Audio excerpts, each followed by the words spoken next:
Thank you sir. जो बात तो पप्पू यादव जी कह रहे हैं और जयप्रकाश जी ने कहा, मैं सिर्फ बुलेट पॉइंट्स में कहना चाहता हूं। जितना विषय इन्होंने रखा और कटौती की बात करते हैं, ये पैसे का यूटिलाइजेशन सर्टिफिकेट देते नहीं और फिर कहते हैं कि हमको पैसा मिलना चाहिए। अभी इन्होंने किसानों की बात को लेकर के कहा है, मुझे बड़ा आश्चर्य है जयप्रकाश जी के बात के ऊपर कि अभी जो सुखाड़ आया था, उस सुखाड़ में माननीय प्रधानमंत्री जी ने कहा था पहले 50% अगर आपको नुकसान हो तभी लोगों का अनुदान मिलता था, वो 30% भी नुकसान होगा तो मिलेगा 33%, और 1.5 गुना उसको बढ़ाया गया। वहां पर हम लोगों ने कहा किसी को नहीं मिला, वो किसान बेचारा आज भी ना उसको डीजल अनुदान मिला, ना उसका अनुदान जो केंद्र सरकार की तरफ से मिलना चाहिए था, कुछ भी नहीं मिला। और ये किसानों की बात करते हैं, धान खरीद इन्होंने नहीं की साहब। पैक्स के इलेक्शन तो जरूर हुए लेकिन गोदाम के अभाव में धान खरीद नहीं हुई, लेकिन सीधा राइस मिल में चली गई।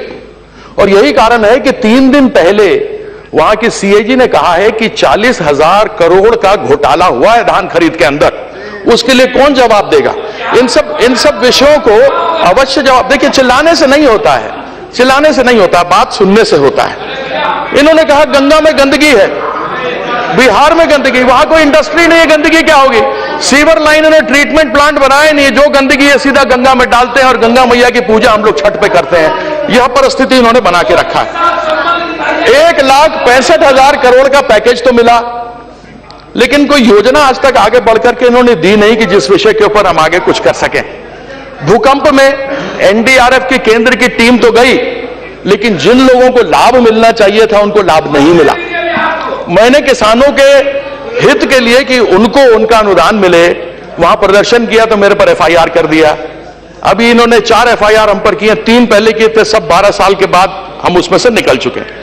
एम्स की बात इन्होंने की, 15 साल तक आप वहां बैठे हुए थे, इनकी सरकार थी। उसके बाद जिनके साथ गठबंधन में 10 साल उनके साथ थी, सामने ऑपोजिशन जो चले गए हैं वो वहां बैठे हुए थे। अभी आए हुए 1.5 साल हमको हुआ है, तो वो all India institute of medical science भी टन चेकना में 1 नंबर का बन के तैयार होगा, ऐसा हमको पूरा विश्वास है। तो जब कभी भी ये लोग बात करें तो इन लोगों को एक चीज का ध्यान रखना चाहिए कि बात करें तो तथ्यों पे बात करें, और प्यार से बात करेंगे तो हम लोग और भी अनुदान बिहार के लिए ले सकते हैं। पिछड़ा राज्य हम लोग सबको ही जानते हैं, और उसमें विशेष रूप से बिहार में अगर सही मायने में उससे भी कुछ पिछड़ा है तो वो मिथिलांचल का क्षेत्र है, जिसके बारे में राजेश रंजन पप्पू यादव जी को बोलना चाहिए। वो चलेगा, नहीं बोलते हैं, क्योंकि वो सबसे पिछड़ा हुआ क्षेत्र है, वो मिथिलांचल का क्षेत्र है। तो मैं पुनः एक बार धन्यवाद आपके माध्यम से कहना चाहूंगा कि जयप्रकाश जी, जो भी तथ्य रखिए, सच रखिए। यहां पर यह लोकतंत्र का मंदिर है, यहां पर असत्य बोलना उचित नहीं है। इतनी ही मैं आपको उपदेश दे सकता हूं। धन्यवाद।